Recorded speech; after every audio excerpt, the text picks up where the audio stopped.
Ratusan perahu layar tradisional adu kecepatan dalam ajang promosi wisata Bahari Buleleng. Lomba balap perahu ini menempuh jarak sepanjang 15 km menyusuri Pantai Kerobokan hingga Pantai Binaria Lovina, Bali.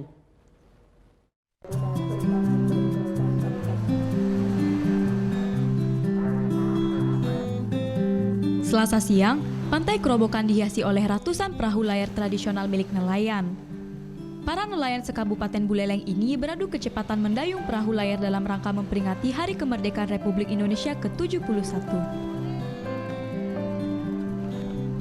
Perahu layar yang digunakan merupakan perahu tradisional dengan ukuran besar dan layar berbahan plastik.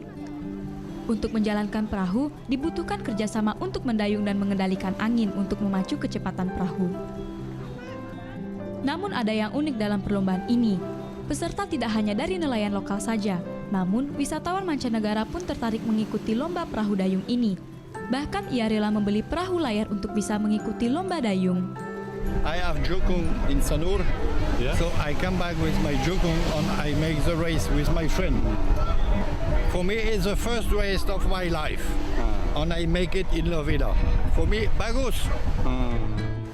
Dalam lomba ini, jarak yang ditempuh sejauh 15 km yang dimulai dari Pantai Kerobokan dan berakhir di Pantai Binaria Lovina.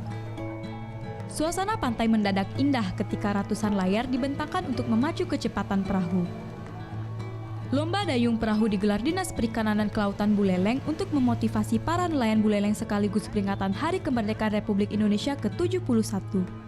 Di mana dalam rangka memperingati HUT proklamasi ke-71 ini semua komponen di masyarakat Kabupaten Buleleng ini harus terlibat. Nah, tidak terkecuali para nelayan yang ada di Kabupaten Buleleng, kita lakukan lomba perahu layar. Para peserta rata-rata menyelesaikan waktu 2 jam hingga di garis finish Pantai Binaria Lovina.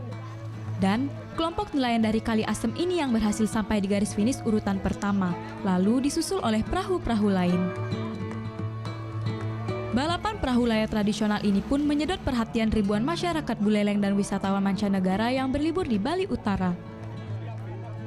Putu Wijana melaporkan untuk NET.